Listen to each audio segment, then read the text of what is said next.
The training coordinator at USGBCLA, and we are going to be starting the decarbonization ESG capacity building in just a moment. So just hang tight. We're going to start right at 3:15 since the last session ended a little late.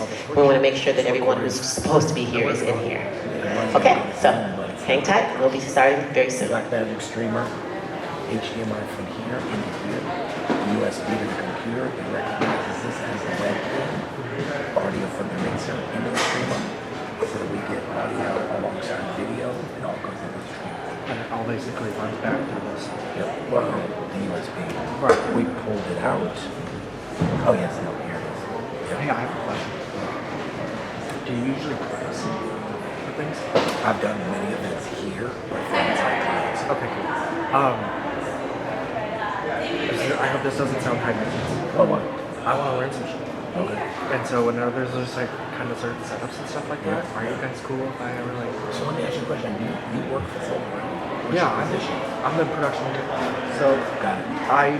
but the thing is, I'm more or so work with like live show events, like larger scale stuff. Yeah, So everything, do. Yeah. you know what I mean? Everything's kind of already It's all pre-modularized. installed. That's all. Yeah. We set up in Stripe in different configurations for a lot of things. I mean, we still install. You have a phone, right? Yeah. You have an Instagram? Go to my page, follow me, my phone number's on there, shoot me a text with your full name, and I'll pull you out on some of the things we do, or we do multi-room and stuff like this. Just type in ATS underscore audio. You'll see it right there. There it is, audio. My phone number's there. You get a good idea of all the stuff we're familiar with, all senses and light. Sweet.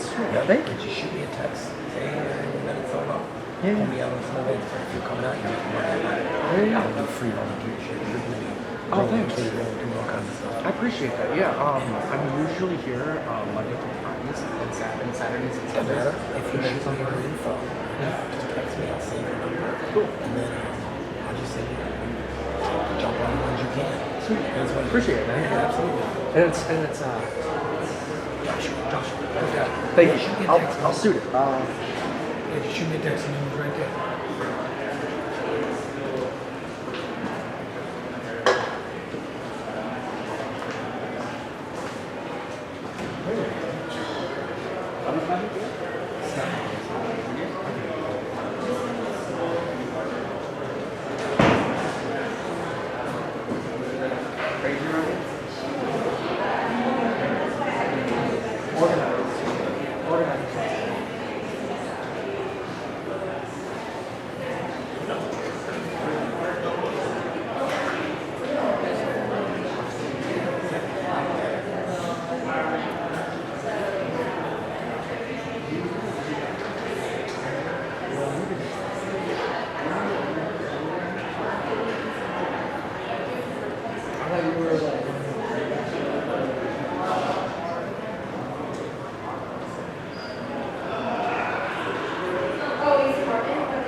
All right, can folks hear me?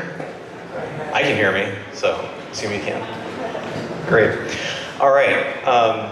Hi, I'm Chris Forney from Brightworks Sustainability, and we are going to talk about decarbonization and ESG and the intersection between the two. In terms of, we'll talk a little bit about Brightworks, and we'll go over our agenda.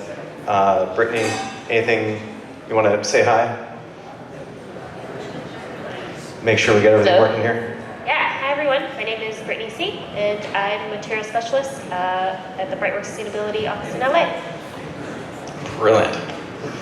All right. Some people probably going to be going in and out, so we'll kind of keep this conversational and casual. First, just a little bit about Brightworks.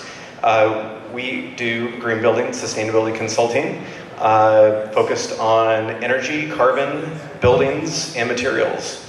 And I've been doing this since 2006, and Brightworks has been doing this since 2001. In terms of what that means, we started out doing a lot of green building consulting. We started with using the natural step as a framework for defining sustainability and working with companies and clients.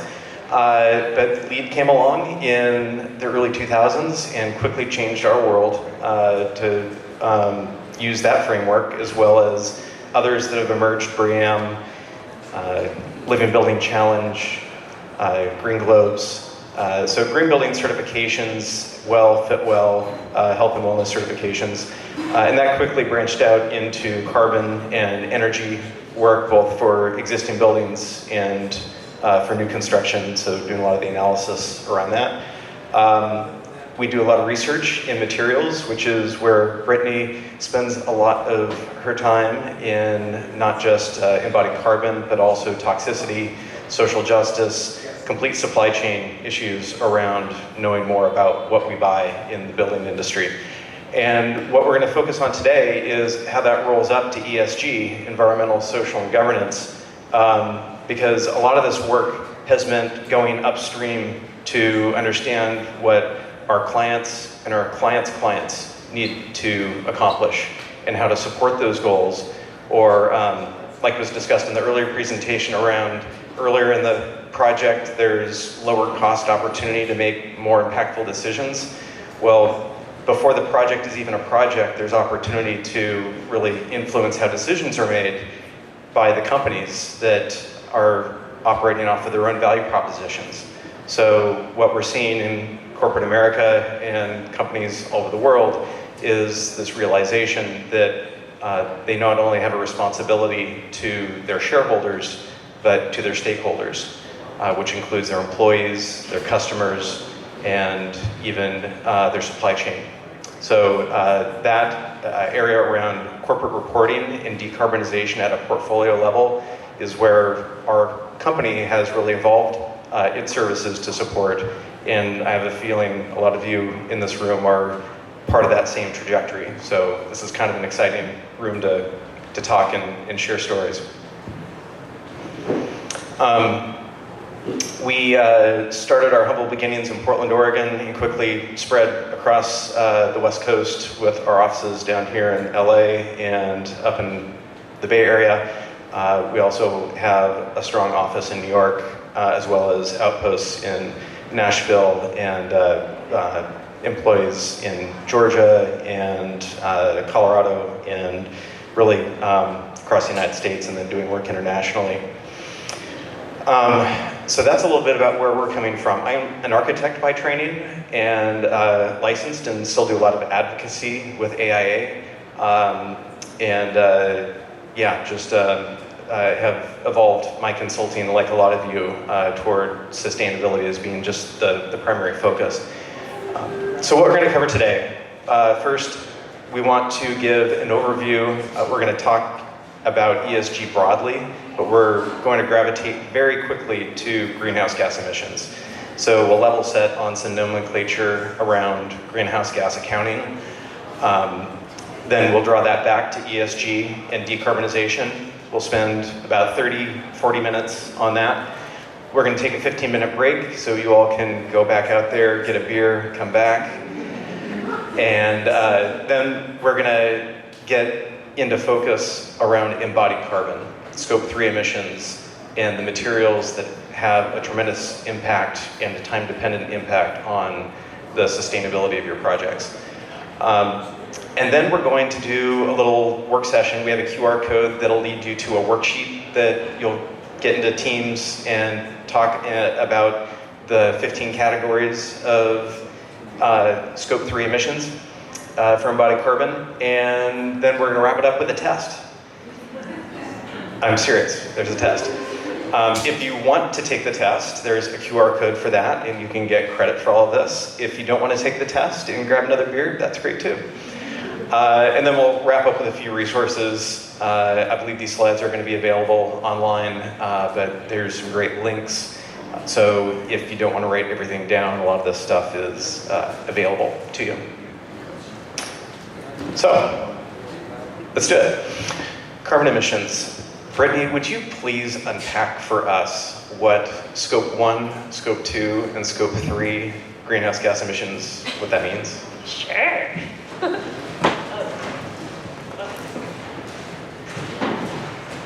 All right. Okay, so this graphic on the screen, I'm sure some of you have seen it, maybe sometime today or sometime in the past in some older slides, but it's something that we kind of breeze by often, and so we want to spend some time looking at the different parts of this graphic and dig into it. So let's start with the greenhouse gas emissions at the top, it's the little gray bubbles at the top.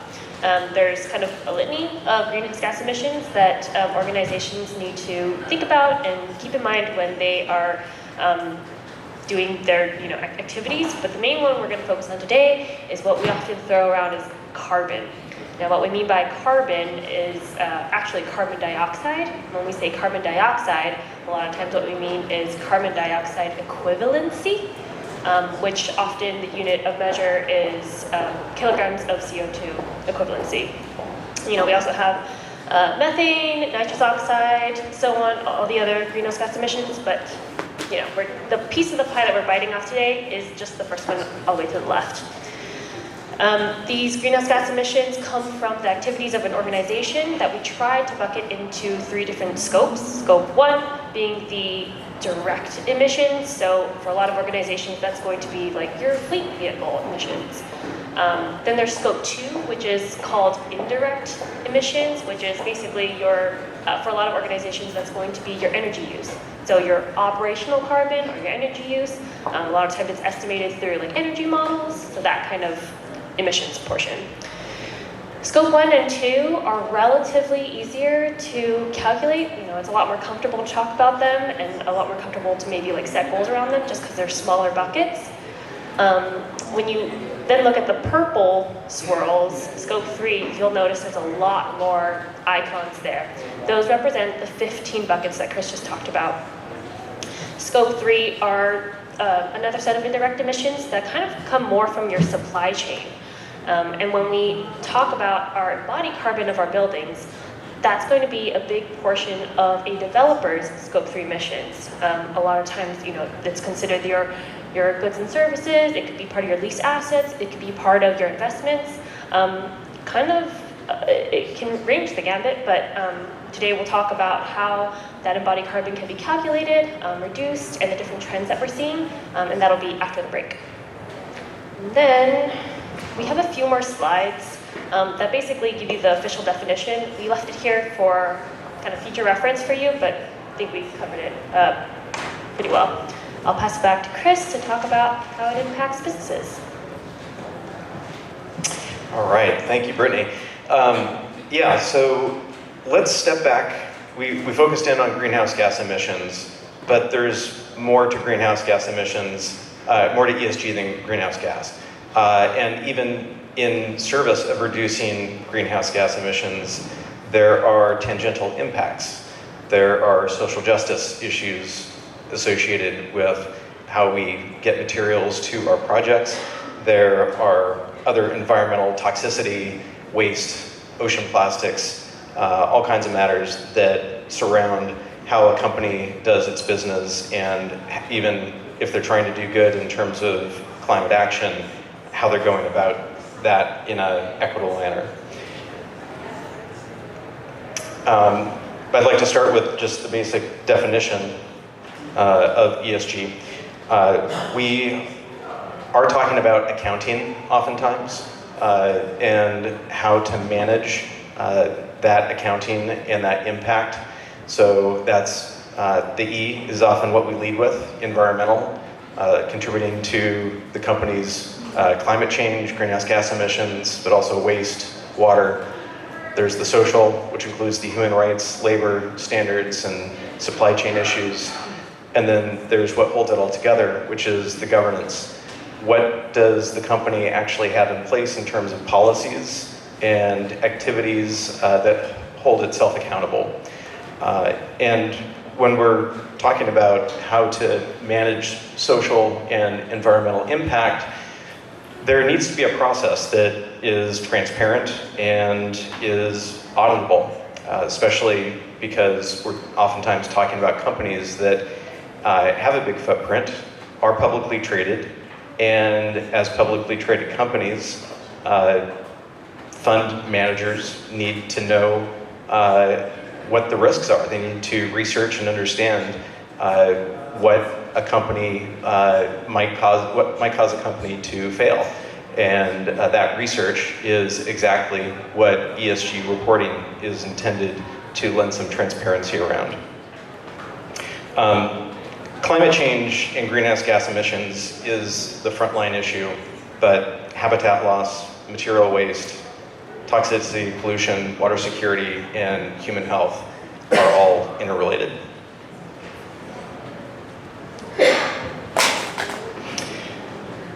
So next, I'd like to talk about shareholder capitalism.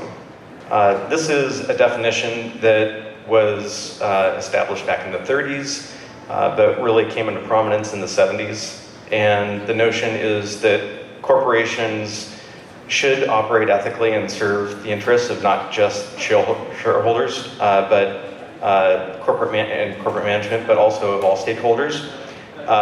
Not just ethically, but as a matter of good business. Proponents of ESG say that it is just good business. It creates more value and resiliency in companies.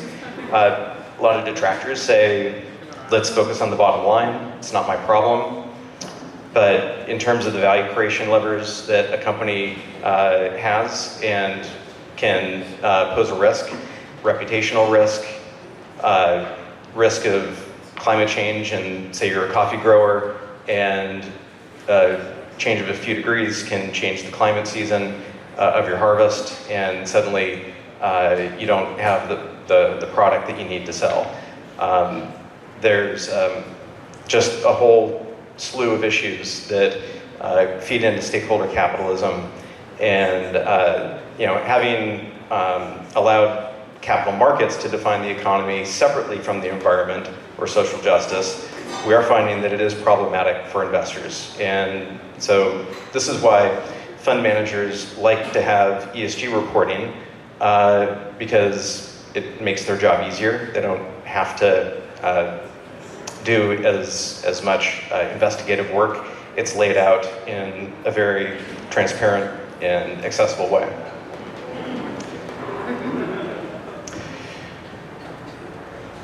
The market drivers for sustainability that is driving ESG, environmental, social, and governance reporting, is really coming from multiple directions. We are increasingly seeing that pressure from financial markets for the reasons that I mentioned, and that's represented by the task force on carbon financial disclosure.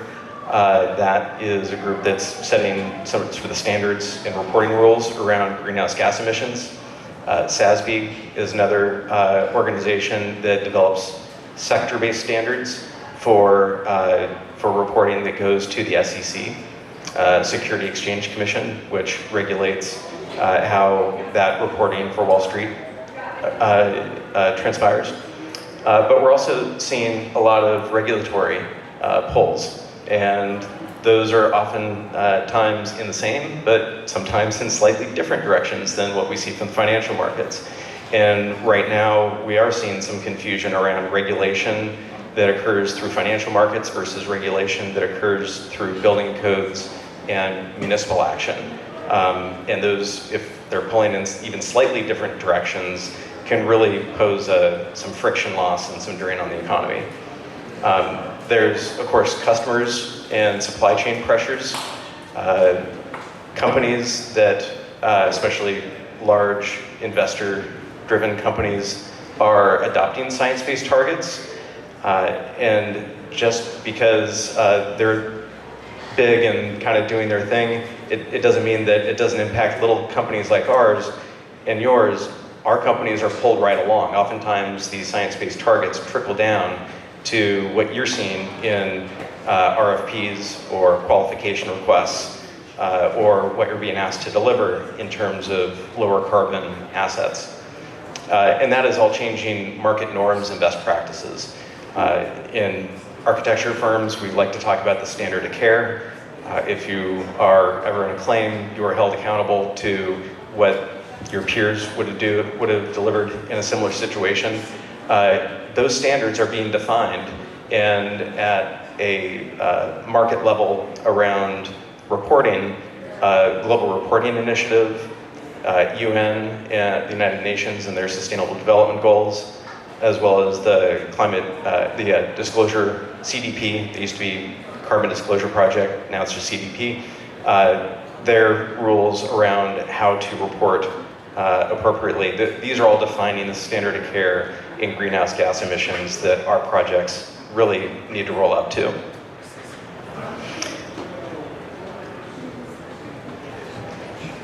And this is having a huge impact on the market. So this graph shows, this is from a 2021 PRI report, and it shows the number of signatories to having principles of responsible investment. So this is basically fund managers that are committing to having reporting, ESG reporting, as part of their criteria. And you can see that the adoption is growing. I believe they would call that an exponential curve. And the number of asset managers that are committing to net zero assets, and this is driven by science-based targets, is also huge. 57.5 trillion in assets are committed. BlackRock, Vanguard, Fidelity, State Street, these are huge investment trusts. And they are basically saying that by 2030, about half of their assets are going to be zero carbon. Zero carbon assets, net zero. And by 2050, 100% of their assets. So that is a big commitment. 2030 and 2050 are not that far off, especially in terms of development cycles. So there's going to be a lot of activity, a lot of heightened expectations, not just for new construction, but existing building assets and the renovation of them. And then regulations. We're already seeing this in the UK, their streamlined energy and carbon reporting. That's UK SECR, their standards for greenhouse gas emissions to be disclosed. They recently just issued or passed a law in the EU for the transparency and disclosure for products, which is a huge step because Europe is a lot like California in that what Europe does, the rest of the world tends to have to follow. Laws in the United States, what California does, a lot of the other states then have to follow, because if you want to do business in California, you need to change. We're seeing the Security Exchange Commission, SEC, in the United States follow as well. They've been working through their climate disclosure requirements, basically adopting the greenhouse gas protocols, GHG protocols. And that set of requirements for disclosure went into comment back in March of last year, and it's still in comment, but we're expecting that to come out soon. And then here in California, this year there was a climate Corporate Accountability Act, SB 260, which did not pass, but it would have required companies of $1 billion in revenue per year to report their Scope 1, Scope 2, and Scope 3 emissions and have that data third-party verified. There are 2 bills now that are in the works. So that SB 260, even though it didn't pass, is still being worked through the legislature here in California. So the regulatory landscape is changing fast, and we are downstream of that, and we all need to be aware. A lot of the rules around disclosure are defined by TCFD, which is the Task Force for Carbon Financial Disclosure. And these are the elements in terms of governance, strategy, risk management, and metrics and targets that companies have to follow. So it gets very specific in terms of what companies, and especially real estate portfolios, need to do to be specific. It's not enough to just have a plan sitting on a shelf, which is what we were seeing 10 years ago. A lot of these companies were engaging in reporting, and they had plans and they were making commitments. But here we are a decade later, and if those companies have not made any progress on those commitments, investors are choosing to take their capital elsewhere. And this is driving norms and best practices across corporations that are publicly traded of the G250, which are the top 250 companies listed in the Fortune Global 500 rankings, and the N100, the 100 largest companies in 41 countries. We're seeing reporting, ESG reporting, a whopping 96% from that G250 and 80% out of those largest 100. That is a pretty steep curve from the last decade, the last 2 decades really. So those who are anti-ESG, these companies didn't hear the memo, and the train has left the station. And that's important to note because the train didn't leave the station because they were ethically motivated. The train has left the station because they have a fiduciary duty to their shareholders, and ESG tracking and management and reporting deliver on that fiduciary duty. We are seeing amongst those 250, G250 and N100 companies, those top global corporations, reporting not just by one framework, but often by multiple frameworks. So we see CDP, the formerly known as Carbon Disclosure Project, SASB, GRI, TCFD, and then internal reporting. The graph on the bottom shows of those companies how many report across all 5 of those. Many of them are reporting across at least 4 different frameworks, 3, 2, 1, because they tend to nest or be complementary or address different issues. CDP and TCFD are going to focus heavily on climate risk and greenhouse gas emissions, but in slightly different ways. SASB and GRI are going to be able to help manage, measure, and address other environmental and social impacts that are material to a company.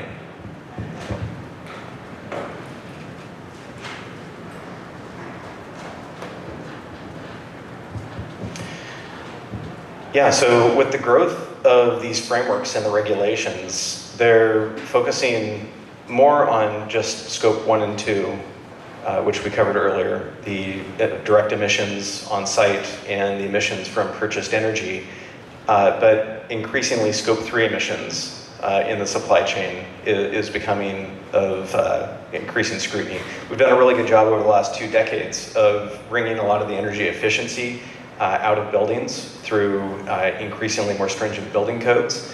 We've done a really good job of addressing greening of the grid There's never been more renewable energy on the grid, and that curve is just continuing to steepen.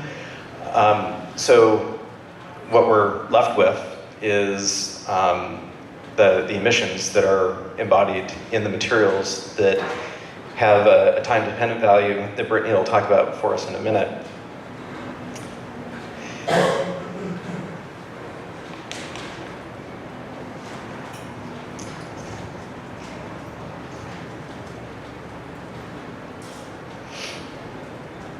So, in terms of making progress in how we measure and manage this work, let's talk about some of that process and about materiality and stakeholder engagement.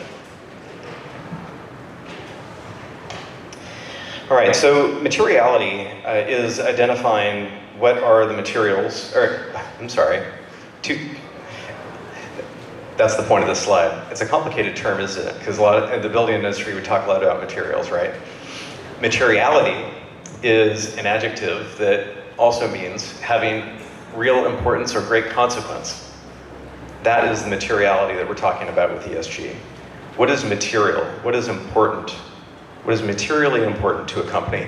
This is an example of a materiality assessment by the Coca-Cola company, and it looks at different impact issues that have an economic dimension, environmental dimension, or a social dimension. And what they've done in their materiality assessment is to really consider and to ask their stakeholders what would be of moderate, high, or very high importance to their stakeholders, and what would be of moderate, high, or very high impact to the environment and society. And by looking at some of those very high impacts in both dimensions, packaging, waste management, climate change, sustainable sourcing, economic impact, water stewardship. I mean, Coca-Cola, this is a company you all know. You can pretty easily imagine why packaging and waste management would be a critical issue, or why sustainable sourcing would be. So identifying what impacts are material to a given business, this is how you find out. You ask your stakeholders, and you take away a lot of the subjectivity that this could be a subjective effort. It can and should be robust and determine your KPIs, your key performance indicators, across your ESG plan. And that's going to look different from company to company.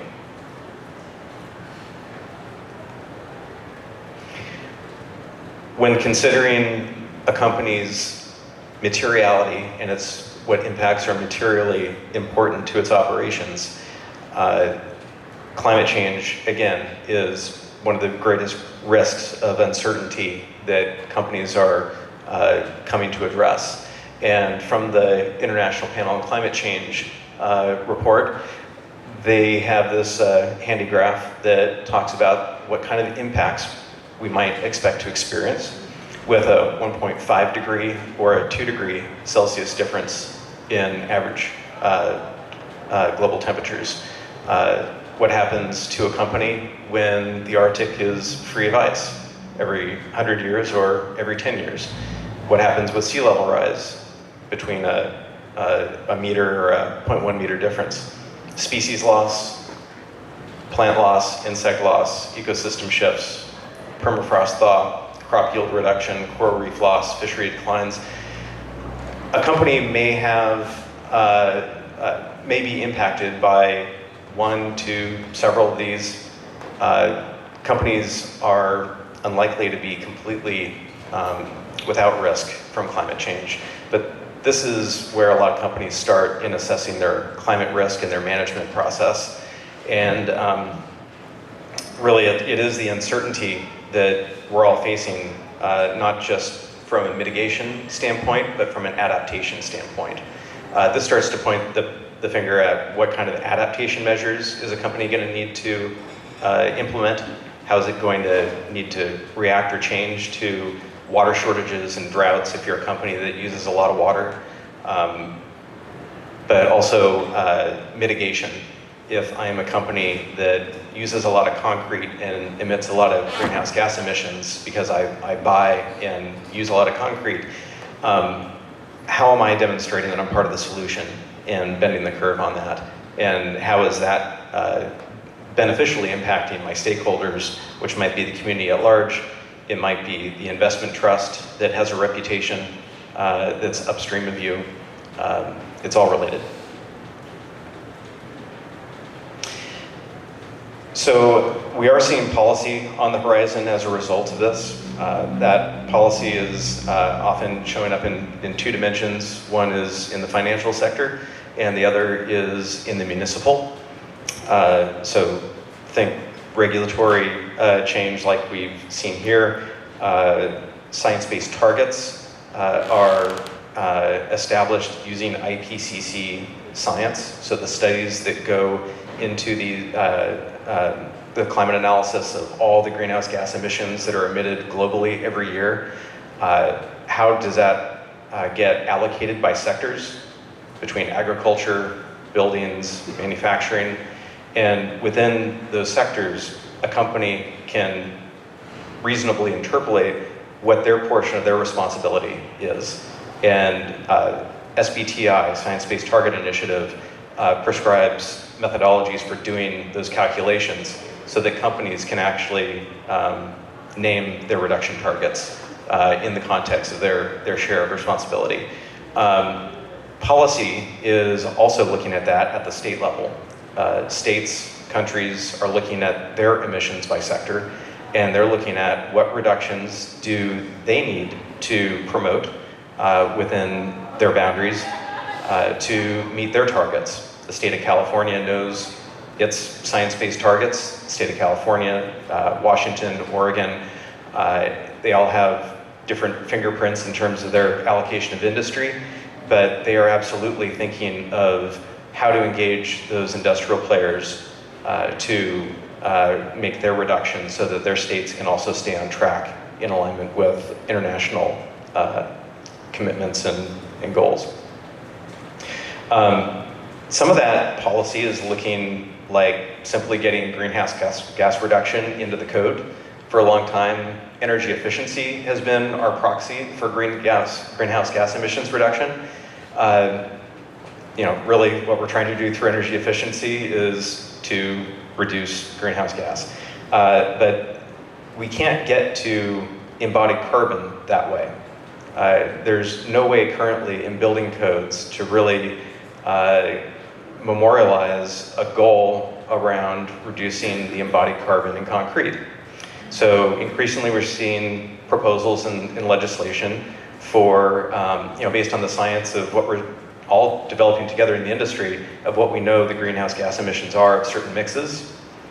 And we could actually set caps on what the greenhouse gas, the kilograms of CO2 per pound or ton of concrete. And that is what we're seeing in Toronto and in Vancouver. They've really been leading the way in terms of model code for concrete and even whole building LCA analysis and targets for buildings. So those are some interesting pieces of legislation on the horizon.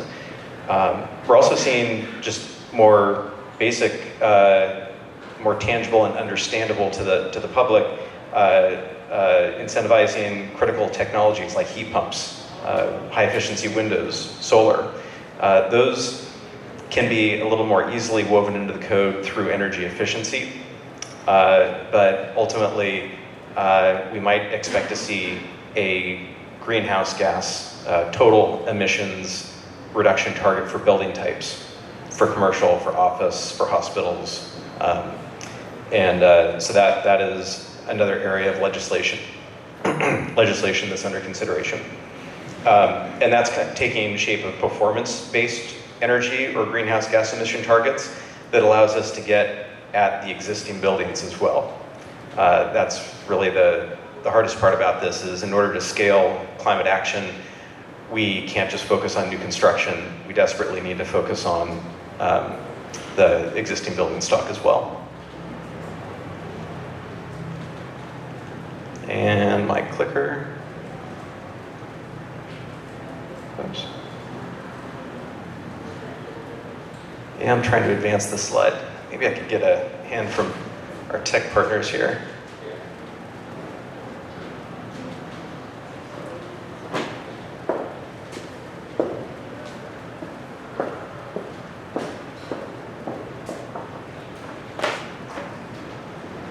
All right. Yeah. I'll get some help there.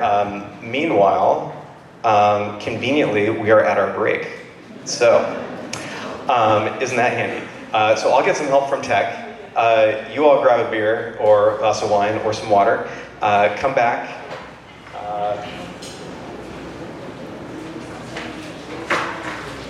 Let's say we come back at the top of the hour. Sound good? All right. And Brittany is going to tell you all about embodied carbon and whole building LCAs and how we relate our buildings back up to some of this corporate responsibility. Thank you.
This is my friend Denise. This is my friend Cheryl. Nice to meet you. No. She was for the track out in Bell. She was out here with her. She left.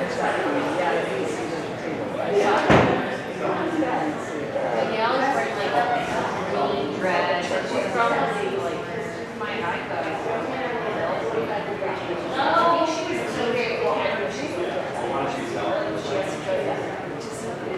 She was actually sad.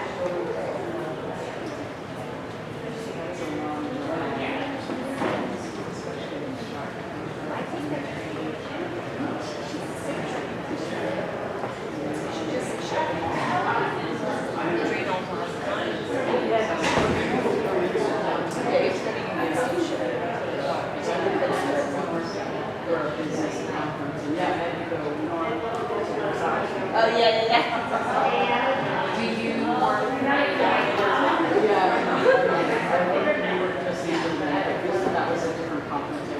Oh, yeah. Are you in the sustainability as well?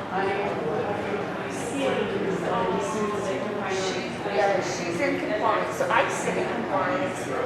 Cheryl is historically in compliance, but she's moving over to help out. So we don't know, we have a piece in the room, we don't know all the operating rules, like natural gas.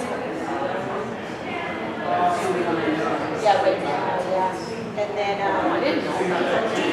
we have an extra different, yeah, and we're planning on buying a lot more. And so Cheryl is gonna be the intermediary between them and me, but she's gonna help make sure that all the policies that the compliance team put together get pushed out to those operating companies, and that we're tracking the data and rating and monitoring, yeah, from like the compliance perspective. An auditor. Yeah, an auditor. Which is what they're doing. We are very good at following rules. I know you look like that. You're also not rule followers, okay? I'm also not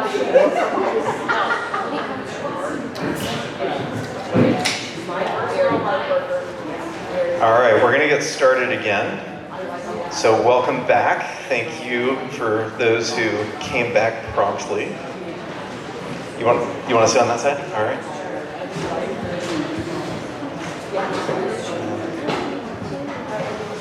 So Brittany, tell us about embodied carbon as it relates to buildings. Sure. Welcome back, everyone. Hope everyone's feeling refreshed and ready to learn about embodied carbon. So we'll talk about what embodied carbon is, why do we care, or why should we care, How do we calculate it in the context of a building? And then how do teams go about reducing it? What are the trends that we're seeing in the market right now? So on the screen, or on the screen, you see a pie chart that is basically a pie chart of the global emissions. Almost 50% of it is related to buildings. So you see that first quarter, which is building operations, what we call operational carbon, what we've kind of been referring to as a lot of people's scope 2. And then you see the other kind of orange section, which is half of that carbon from buildings, almost half of that carbon from buildings is embodied carbon. So that's the building materials. Often when we say building materials, the scope, the physical scope that we think about is the core and shell, or like the structure and enclosure. And then there's that other little part that's other building materials from manufacturing. So just from seeing this pie, we already know, anybody who cares about building, we have a large opportunity to reduce embodied carbon now that we've already reduced a lot of our operational carbon. Particularly because with embodied carbon, there's a kind of upfront cost. It's called like the time value of embodied carbon. And that essentially means the majority of your embodied carbon for the building is spent by first day of business. So, it happens all through the inception of the products that are used for then the inception of a building. So that kind of reminds us now's the time to do it, particularly because we have these major goals to reduce by certain percents by 2030 and 2050. And so when we think about how that aligns with the upfront value of embodied carbon for buildings, we know that we need to act soon. And there's still a lot of low-hanging fruit. So this initial spike is what we're going to talk about later. That's A1 through A5. And then this middle spike represents this use phase, so that's stage B. We'll talk about that more later. And then finally, this last stage is C and D. And so when we think about, okay, what is my role here? If you're in this room, you have some sort of impact on what happens with supply chains, with how we demand our buildings to serve us, right? And the fact is, if you're part of the sphere of influence, you're just part of the sphere of influence. It doesn't matter if you're far from, the builders, if you're far from the contractors. The important thing is that we're having the conversations, we're asking the right questions, we're putting enough pressure on the industry because it needs to happen ASAP. And that kind of loops to what Chris was talking about with scope 3 emissions. When there's top-down pressure from policy, from large companies, we're going to see pressure from all sides, and either we are leading it or we're being led. Chris talked about this a little bit earlier, how we're doing so well in reducing our operational carbon. Part of that is increasing efficiency with HVAC systems. We're designing our buildings better. Our envelopes are more tight. We're increasing our panes for our curtain walls. And so as the operational carbon story reduces for the building story, we're starting to see the blaring chunk of embodied carbon. And we're going to talk about how teams are trying to address that a little bit more nowadays. And it's totally possible, as you might have heard through other presentations today. So as the industry focuses more on embodied carbon, they're thinking about, so what does a zero carbon or net zero carbon building mean for real estate? In this bar graph, these are basically like cumulative examples or iterations of buildings through reduction strategies. So the first kind of bright blue bars at the top, those are your operational carbon impacts, so your energy use. So you have, where you can be with just a high-performing envelope, yay. What is the reduction after you implement electric heat pumps? What happens when you do all of these other sort of operational carbon reduction strategies? You get to a place where you have a little bit more to reduce, and then you can add on renewables. I know this building is powered by renewables. And then you have your embodied carbon chunks, right? So that's all your kind of lower bars down here, these like grayish blue ones. And again, those are spent by, the majority of that is spent by the inception of your building. And so similar to operational carbon, there's no just silver bullet. You have to iterate and you have to have a culmination of reduction strategies So, if you use certified timber, low carbon concrete, low carbon insulation, so on and so forth, you get, you find a little remaining amount that you just couldn't get rid of, and then you could, purchase offsets or do other things to kind of offset that.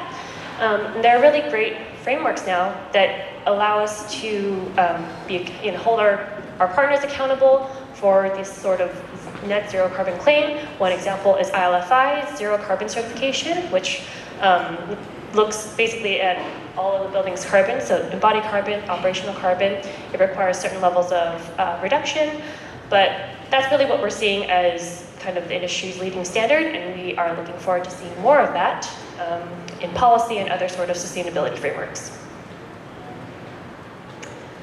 How do we get there? It's measurement. I think now, at this point, we understand that if you can't measure it, you can't manage it. If we don't know where we're starting, if we don't know what our baseline is, we can't then make goals on that baseline. How do we see how well our reduction strategies are working? We have to measure things. And that goes back to this picture of, zooming out and looking at all the greenhouse gas emissions. If we can measure them all, then we can kind of pinpoint the hot spots in our different scope 1, 2, and 3, and reduce from there. That's how we start approaching a really, large problem. When we zoom back into a building's perspective, what goes into the whole building life cycle assessment is these life cycle stages. So it starts off with kind of that first big peak, right, that I showed you guys initially, that time value of carbon. So that's going to be your A1 through A5. That's what we call the upfront carbon for a product and for a building. So it starts off with the product stage. A1 is the raw materials extraction. A2 is the transportation of that raw material to the manufacturing site. A3 is the impacts of manufacturing and processing that material. And so then that wraps up your product stage impacts. The next level is your A4 and A5. A4 is your impacts when you transport these materials onto your site. So, that's why people encourage local purchases and local sourcing. And then your A5 is your construction emissions, and that includes the emissions from your construction equipment. So this is where we're really excited to see GCs add more transparency and data collection when they use their construction equipment. And then A5 also includes your construction waste emissions. So when there's reduction in construction waste, that reduces your A5. So that's the sort of upfront, large, big peak that we were talking about that's really important for embodied carbon. During the use stage, that's like the B stages, we account for use, maintenance, repair, replacement, refurbishment. This is not to be confused with the operational carbon part. So that's the embodied carbon, it's the emissions that comes from your energy use, your water use. Those emissions are counted outside of your whole building LCA analysis. Finally, you have your last peak of that embodied carbon graph, and that's the end of life. That's the demo, that's the transportation of that demoed waste, the processing of that, so forth. So all of this is accounted for different products, and then you add that all up, and then that equals your building's embodied carbon. So where did we get all this information? We have these great things called environmental product declarations. If you've ever done a LEED project, you've probably heard of this. We threw around this acronym, just EPD, and it's a very comprehensive report of the different environmental impact factors of a product or a material. And so this shows us, what's the global warming potential, which is also basically synonymously used with your carbon dioxide. What's the smog creation, what's the ozone depletion, and what's the water pollution impacts. So it basically tells you, when I buy this product, what did it take to make this thing? So that when you calculate it for the building, you can ask yourself, when we created this building, what did that take? And so this is what we're seeing in the market now that we have these tools at our disposal. We're seeing whole building LCAs, whole building life cycle assessments being requested for different projects. A lot of times, or we have large clients that kind of request whole building LCAs on every single one of their new construction projects. That's really exciting because they want to take responsibility and they want to be accountable for the environmental impact factors that their projects are causing. And by using whole building LCAs to measure all of that, you can eventually kind of add it up for your portfolio. And a lot of times that can inform, a developer's scope 3 emissions. These whole building LCAs can be done either by pulling quantities from Revit models or from models, BIM models. And if you don't have models, quantities can be pulled from bill of materials, whether that's a cost bill of materials or GC's actual purchased bill of materials. It's not so much about getting all the way to like the granular level. It's about big numbers, rough order magnitude, in order to just kind of even grapple with the idea of how much embodied carbon is in your building and is part of your organization's impacts. The next sort of trend that we're seeing is a prioritization of reduction of embodied carbon reductions during design. So this is where we get to partner with architects and structural engineers to really ask those questions early on. Are there certain systems that we can analyze or products that we can try to find alternatives for that will then reduce your embodied carbon through your design? This means working with your structural engineers, seeing if there are different ways of designing certain slabs to reduce the carbon, to reduce the concrete in it, to reduce rebar, so on and so forth. The third trend that we're seeing is a prioritization in procurement. So this is GCs and subs really leveraging different tools like EC3 to see what alternatives they have during their bidding process, and really learning, if there are thresholds, performance thresholds in their specs, what does that mean? How do I meet it? How do I, meet my clients' demands and or surpass them and really start leading that industry? Tools that we use to evaluate carbon impacts, we kind of have it in 3 buckets. One is on a product level. So EC3, which I just mentioned, that is really great for comparing products and kind of seeing where you are relative to the Carbon Leadership Forum baseline. There's databases like Carbon Smart Materials Palette, where architects can go and research products that have certain certifications for different, FF&E, things like that. And then there are certifications that teams can leverage. If you request or require certain levels of certain certifications in your specs, if you ask, it will come, For evaluating impacts on the whole building level, there are different programs for it. We at Brightworks use one-click LCA. It allows us to use some of their assumptions that are built into it, and there are different kind of tools built inside of it that allow you to iterate the different buildings. When you change, material types or change quantities, it allows you to iterate and figure out how you can get to your lowest embodied carbon building.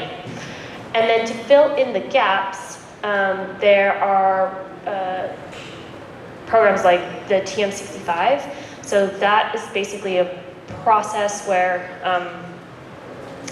for systems that don't have EPDs out there right now, don't have embodied carbon data, this is the best way they can do it. It's like a template that they fill in, and it's like a best guess. And that's a decent start for when you have no other information.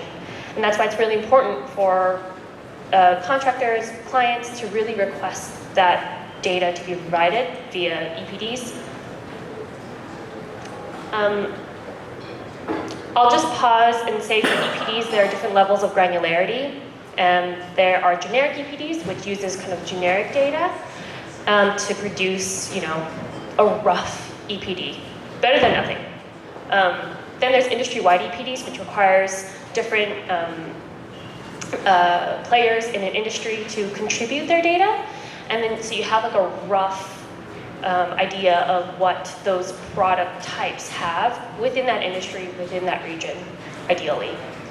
And then the best one you can get is product-specific EPDs that are third-party verified.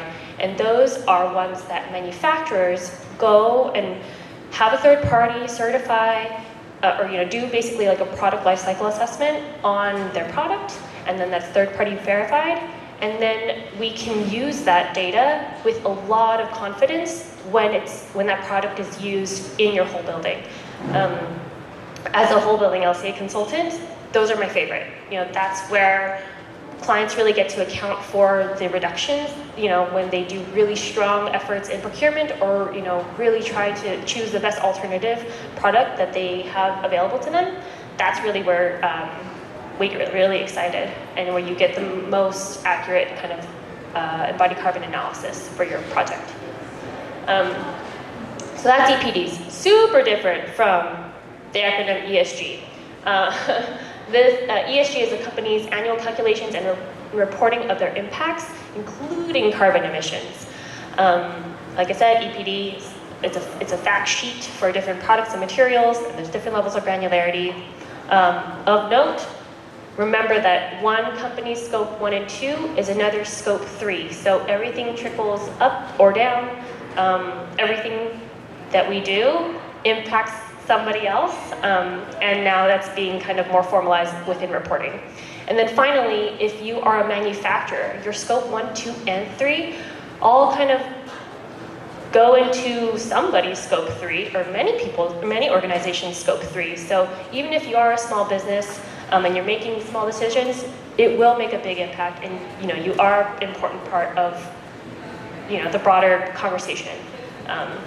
So with that, I will let Chris talk a little bit about what we're seeing with the GHG protocol. Awesome, thank you, Brittany. Actually, a big round of applause. That was a lot to cover.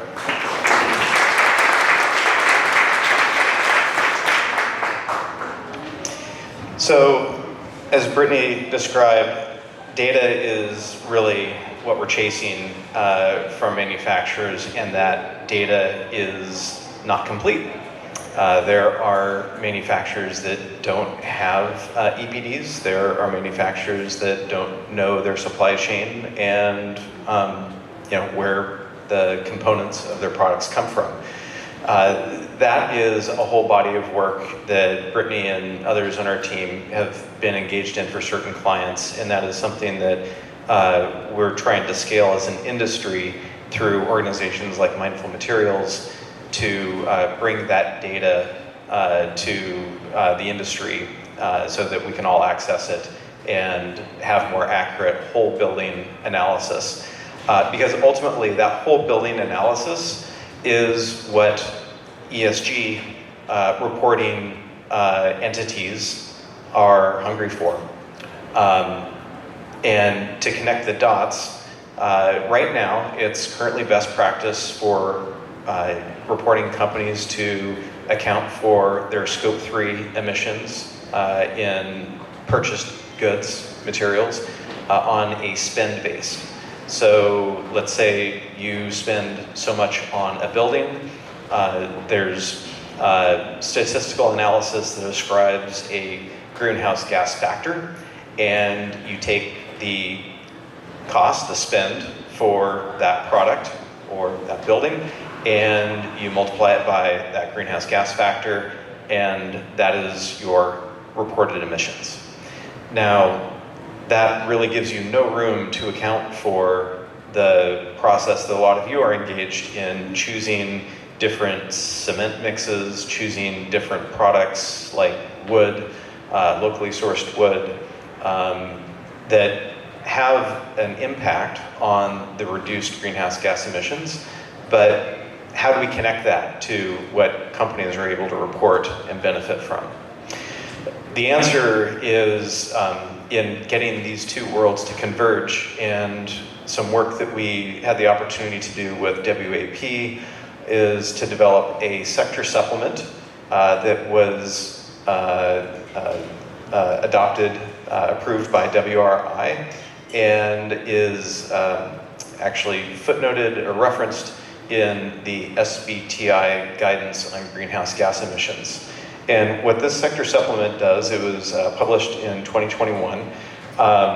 It provides a pathway for voluntary compliance, and it basically takes the whole building LCA process that Brittany described, and we can substitute out spend-based components for actual greenhouse gas components or reporting amounts. So yeah, we can take apart a building.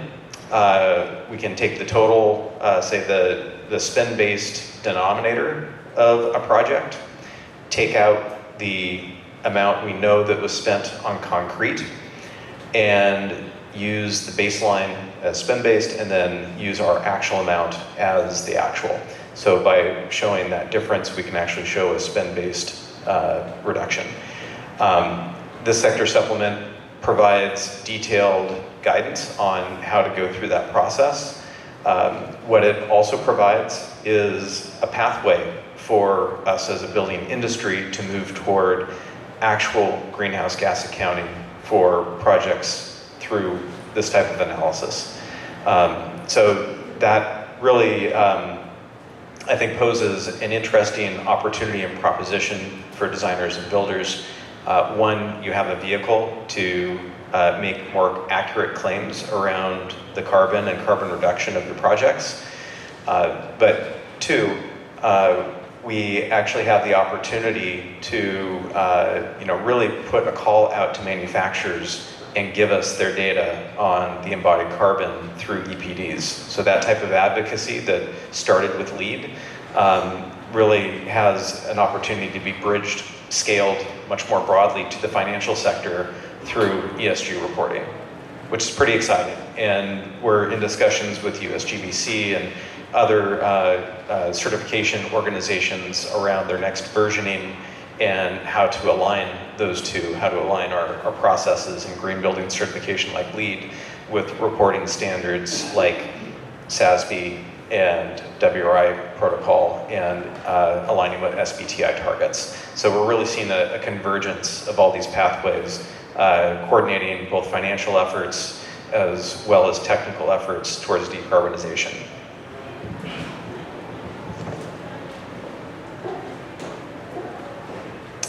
All right, so that wraps up the lecture portion of our talk here. And next we have a little workshop session that we're going to point you in a second to a QR code. This is a worksheet that you can download. And basically what we're going to want you to do is complete a brief carbon emissions materiality assessment. So the materiality assessment we talked about, what is material, what is important to your company. So we want you to think about your organization, your own organization. What are your impacts and what is material to your company? So we'll ask you with yourself or with a colleague, we're gonna set the timer and give you 10 minutes to complete this worksheet. And then we're gonna have a little discussion, roundtable discussion for 15 minutes on questions, findings, themes, and then finally,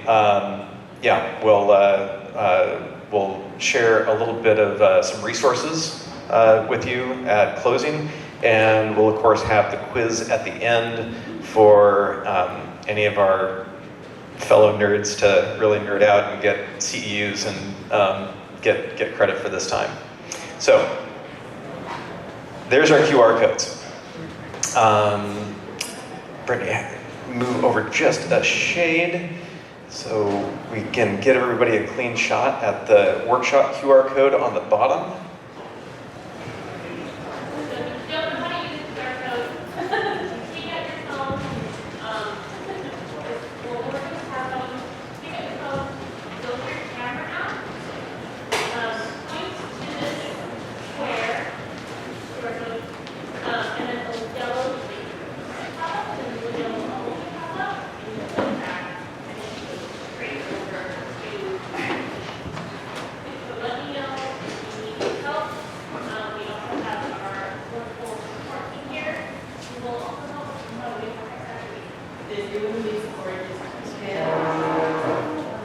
And let us know if it works.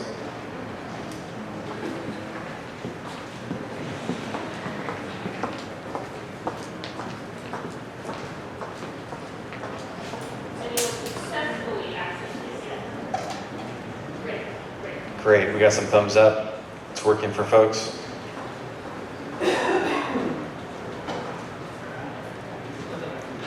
All right, I'm going to set the timer and give everyone 10 minutes to work through this. Feel free to turn to your neighbor, introduce yourselves, and talk it through if you like. And we're up here too if anybody has any questions or.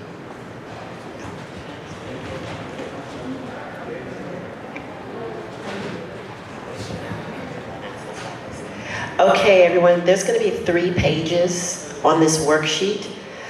You'll see a QR code on the worksheet. That's just for this link. So if someone were working on their computer, they could use this QR code to go to that link. But you don't need to do anything with this QR code on the first page. When you get to the second page, you'll click the link, or you can look at the actual questions down below, and then just beneath that you'll be able to answer those questions for scope 1, scope 2, and scope 3. So we just wanted to have you have access to the visual worksheet itself with the specific questions, but you can answer the questions within this form. Hopefully that makes sense, and if anyone has questions, just let us know.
All right, quick time check. How many people need 5 more minutes?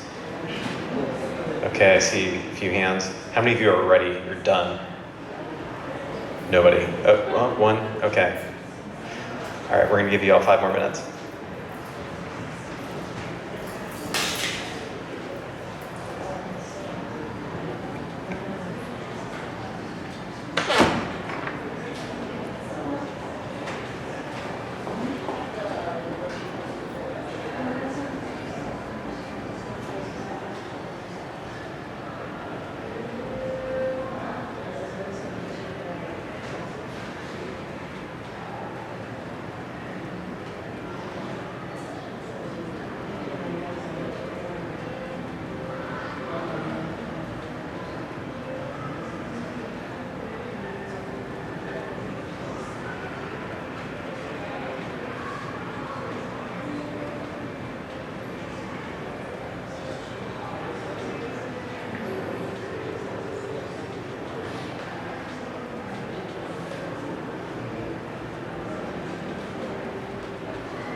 Alrighty, y'all.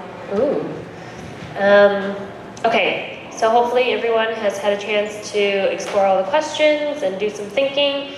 Now we want some of y'all to get together, just swing left or right, and just go through some of the questions and see what commonalities or, you know, things that you guys have noticed. One question I wanted to cover is with the attached form that has the 15 categories for Scope 3 emissions.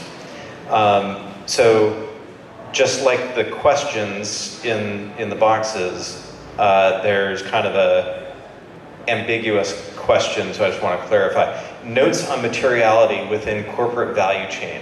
So for those 15 categories under Scope 3, and for that matter, the Scope 1 and 2, the notes that we're asking you to consider is it material to your company or not? That's it. That simple question, but not entirely clear on the form, so I apologize for that. But that is the question that we're looking for is, so for example, under Scope 1, stationary building, natural gas, diesel, if you have a building, then yeah, that would be material. If you don't have a building, you're a virtual organization, that would not be material. So your note would be, nope, not really material. So it's kind of interesting to go through these and just get to know them. And so to Brittany's point, we'd love you all to pair up, talk about, we'll have you pair up for 5 minutes. We'll give you basically 2.5 minutes each to share what you learned about your company's emissions each, and then we're gonna do a little report out together, but we want to give you a chance to get together, meet somebody, and share your observations with each other, and share what questions you came up with or frustrations in this process, because that's what we want to talk about and answer questions. Any questions on process? All right, pair up. And we'll talk in 5 minutes.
If your partner hasn't had a chance to speak yet, switch companies and make sure you both get a chance to talk.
Ding, ding, ding, ding. Hopefully you all had enough time to compare some notes. What we would love to do is get a little bit of a report out and hear what sort of challenges you encountered, or what aha moments or reflections you had in your comparisons there. So, is there a group that would like to volunteer and report out your findings first? Having too much fun talking. I know, it's too much fun. Any volunteers that you would like to share what you found as a group on your findings? How about my plant over here in the corner? No? No. All right.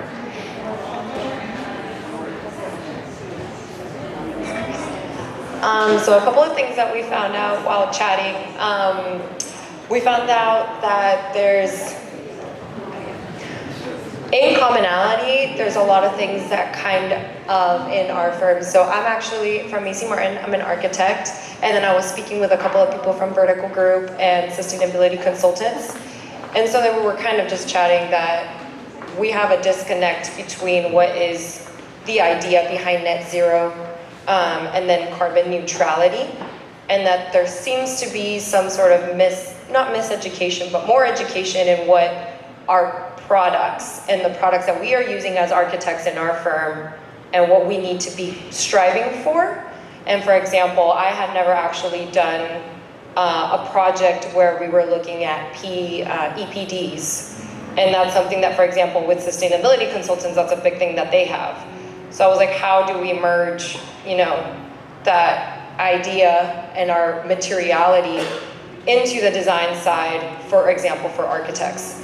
And so we just kind of came across that discrepancy and trying to figure out how to merge these two worlds that we both seem to have an interest in, but at the same time either or our clients don't know, or we as ourselves as architects, well, I don't want to say we ourselves, but I myself as architects don't seem to have the knowledge on yet.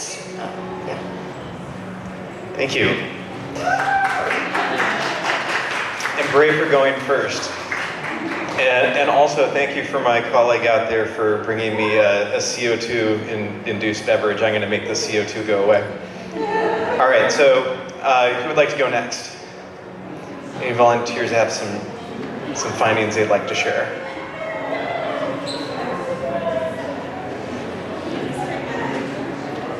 All right, thank you.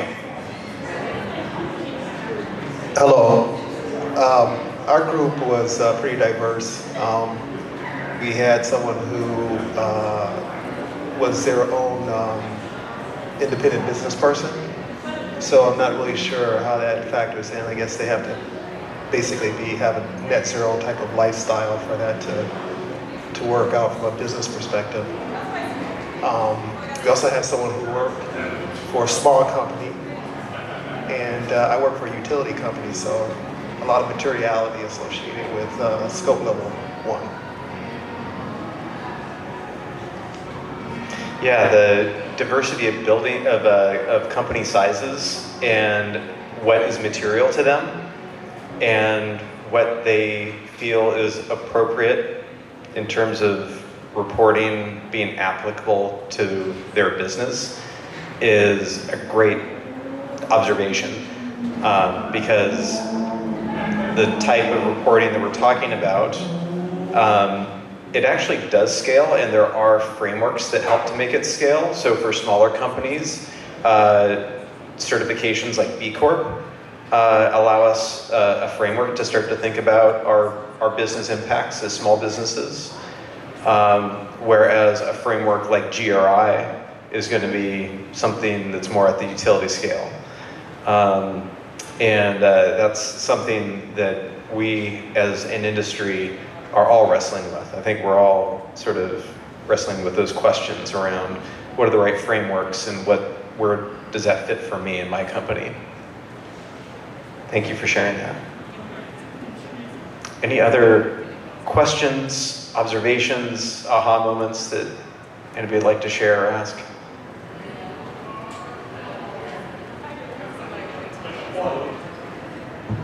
I'm a civil engineer. I do consulting on engineering and environmental issues.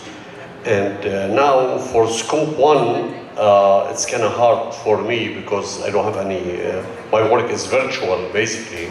So it's kind of hard to kind of find the footprint, whatever. Now, I was discussing with my colleague here, how does the data centers, for example, that they use for my consulting, how does that materialize in scope 3, for example? I mean, is there any guidance, like to count, for example, how do I know? I mean, what do these data centers, for example, contribute, or what's the footprint, for example? I'd love for Brittany to answer that question. So we do a lot of embodied carbon analyses for various data center companies. They have a large footprint, particularly they're just really large buildings, really large MEP systems, and just a lot of material, like physical material going into that. So I guess that would be part of his small business, like scope 3, that's part of your supply chain.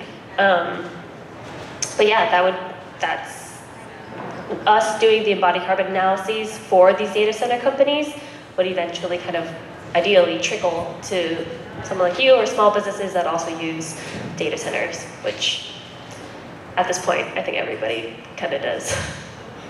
Yeah, the data centers obviously have a very large scope 1, or rather scope 2 emissions in terms of their purchased energy, but their scope 3 emissions, a lot of those buildings are tilt-up concrete or are metal construction that is high in embodied carbon. So those would be examples of scope 3 impacts for that building type in particular.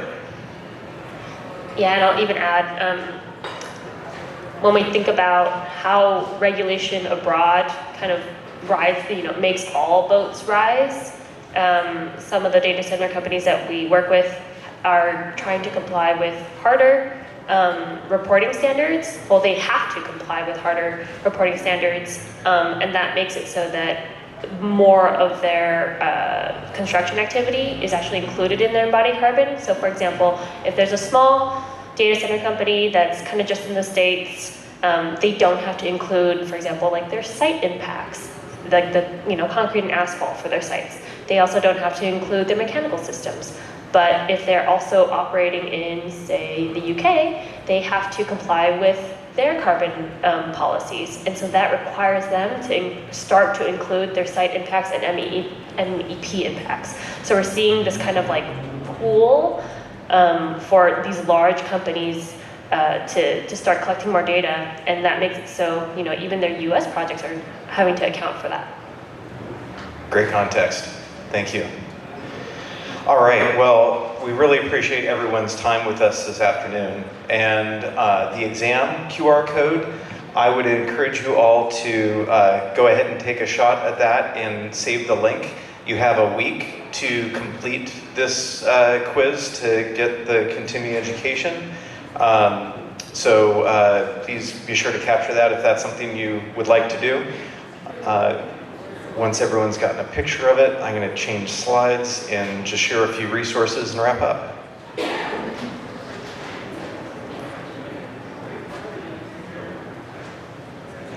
And I was told to let people know that you could fill out the exam right now if you want to, but it will be open for a whole week. Like, they're not going to give you guys a certificate until a week.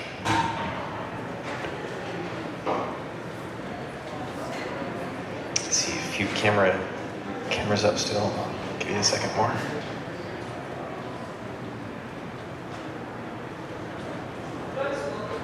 Yeah.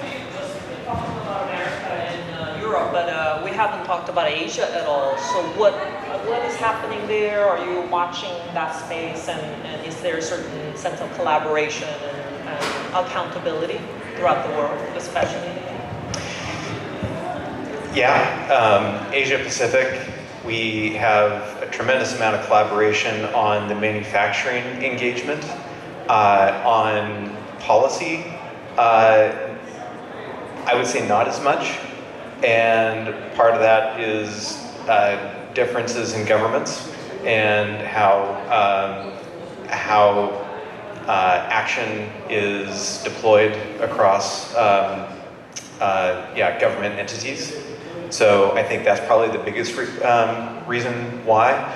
But where the rubber hits the road in terms of the manufacturing and the reporting, we see a tremendous amount of alignment. So on the financial sector side, we're seeing a lot more collaboration in terms of the EPDs, the reporting, the data, the methodologies for collecting that data and how that rolls up.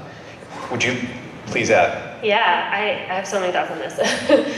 Just because so many of our clients have global portfolios, so everybody gets pulled up. And for better or for worse, a lot of the manufacturing is still in Asia. A lot of the data centers are starting to pop up more in Asia. Like when we look at 10-year forecast portfolios, a lot of them are in Asia or Latin America. And when we do our whole building LCAs on those projects in those regions, we kind of realize like, oh, there's just really not that much data there. And so we then go back to the client and we say, hey, there's not much data. Do you want us to do some research? Do you want us to reach out to the regional associations? And they say yes. And so that's how this stuff happens. That's how these conversations are done. And I'm thinking of one in particular. They're building a campus. And so we are starting off with one project. And this is the one that like flagged for the client that there's just not very much regional data or even data from their manufacturers. So when we ask questions for that first building of that campus, hopefully that feeds into the next building of that campus and then the third building. And that data can then feed into the other projects that are built in that region. And that case is not particular to that region. Like we're seeing that a lot globally. Great question. Thank you so much. So we'd like to leave you with some resources. This is the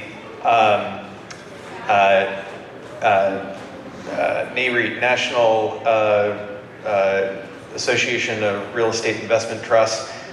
They put together a guide to ESG reporting, which is really a great snapshot at the industry and how real estate in particular is addressing their reporting at a coherent or coordinated level. So the E in ESG, it covers, so these are the chapters. So just a few screenshots or slides to show you some of the content as kind of the teaser. So it talks a lot about the environmental impacts of real estate, which all of you are in that supply chain, or most of you are, I'm sure. So I think it's great to see where you fit into environmental impacts, greenhouse gas emissions, policy, energy, environmental management systems, which is compliance, products and services. So I think that covers a lot of us.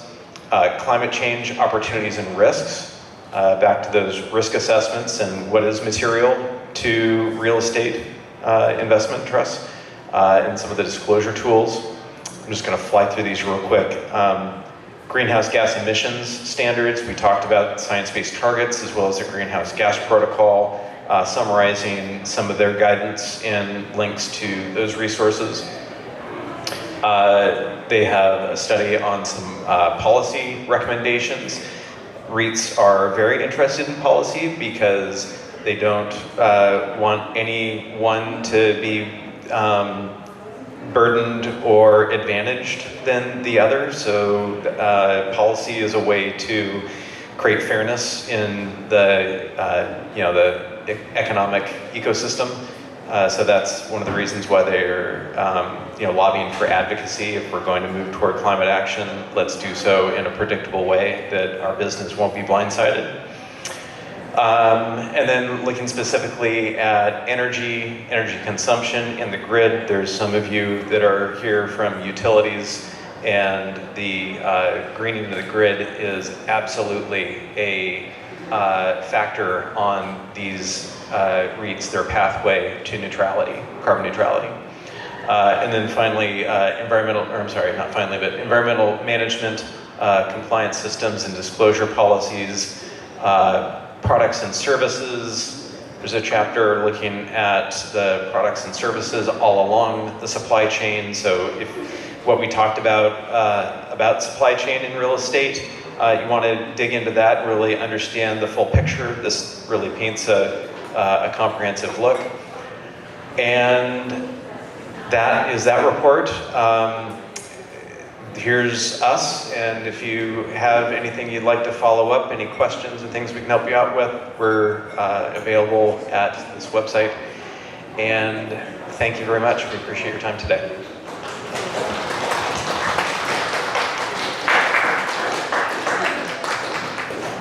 The final break.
We got this. We need the other set. Yeah, we need the other.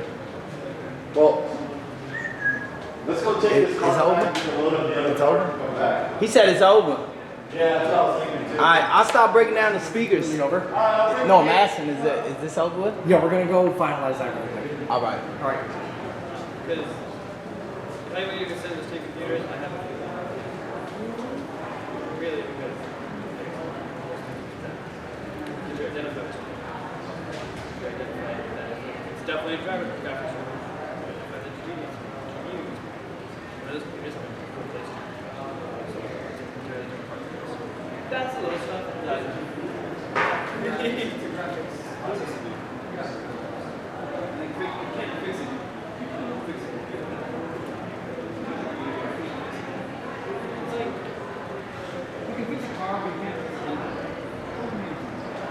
Unless it takes a long time. Take a lot of time, and a lot of skill. Sometimes it's worth it to buy you